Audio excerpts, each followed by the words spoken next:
Doctor, ಹಾಗಿದ್ರೆ ಇಂತಹ food ಅನ್ನ ತಿಂದ್ರೆ ಹಾರ್ಟ್ ಹೆಲ್ತ್ಗೆ ಬೆಸ್ಟ್ ಅಂತ ಏನಾದರೂ ಇದೆಯಾ?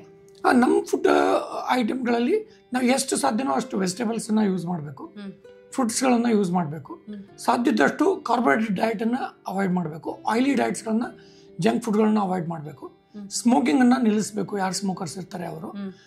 ಆಮೇಲೆ ಮಾಂಸಾಹಾರಗಳಿದ್ದರೆ ಪೂರ್ತಿ ನಾನ್ ವೆಜಿಟೇರಿಯನ್ ಫುಡ್ ಇದ್ದರೆ ಪೂರ್ತಿ ಬಿಡೋ ಅವಶ್ಯಕತೆ ಇಲ್ಲ, ಪ್ರಮಾಣವನ್ನು ಪೂರ್ತಿ ಕಡಿಮೆ ಮಾಡಬೇಕು. ಸಾಧ್ಯದಷ್ಟು ರೆಡ್ ಮೀಟು, ಅದು ವಿಚ್ ಕಂಟೆಂಟ್ ಮಟನ್ ನಾವೇನು ಇರುತ್ತೆ ಅದರಲ್ಲಿ ತುಂಬ ಬ್ಯಾಡ್ ಕೊಲೆಸ್ಟ್ರಾಲ್ ಇರುತ್ತೆ, ಅದನ್ನು ಅವಾಯ್ಡ್ ಮಾಡಬೇಕು. ಫಿಶ್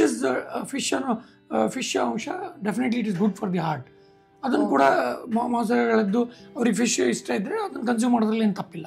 ಓಕೆ, ಫಿಶ್ ಹಾರ್ಟ್ ಹೆಲ್ತ್ಗೆ ತುಂಬಾನೇ ಬೆನಿಫಿಟ್ ಅಂತ. ಹಾಗಂತ ತುಂಬಾ ಅದನ್ನೇ ಕನ್ಸ್ಯೂಮ್ ಮಾಡ್ಬೇಕಂತ ಅರ್ಥ ಇಲ್ಲ.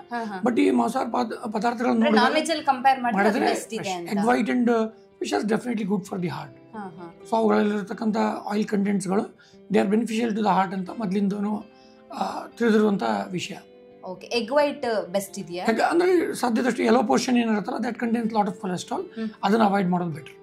ಓಕೆ, ಸೊ ಫುಡ್ ಅಲ್ಲಿ ಈಗ ಸ್ಟ್ರೀಟ್ ಫುಡ್ ಆಗಿರ್ಬೋದು, ನಾವ್ ಎಷ್ಟೇ ಹೇಳಿದ್ರು ಕೂಡ ಅದನ್ನ ಅವಾಯ್ಡ್ ಮಾಡೋದಕ್ಕಾಗೋದಿಲ್ಲ. ಅದು ತುಂಬಾ ಇಂಪಾರ್ಟೆಂಟ್, ನಾವು ಎಷ್ಟು ಕ್ವಾಂಟಿಟಿ ತಿಂತೇವೆ ಅಂತ. Because that contains very bad oil, fry ಆಗಿರುತ್ತೆ, ಸ್ಯಾಚುರೇಟೆಡ್ ಫ್ಯಾಟ್ ಇರುತ್ತೆ, ಅದರಲ್ಲಿ ಕ್ವಾಲಿಟಿ ಸರಿ ಇರಲ್ಲ, ಅದು ಹಿಂದಿನ ದಿವಸದಿಂದನೇ ಅವ್ರು ಕಂಟಿನ್ಯೂ ಯೂಸ್ ಮಾಡಿರ್ಬೋದು. ಸೊ ಹೀಗಾಗಿ ಆ ಫುಡ್ನ ಅವಾಯ್ಡ್ ಮಾಡೋದು ಬೆಟರ್.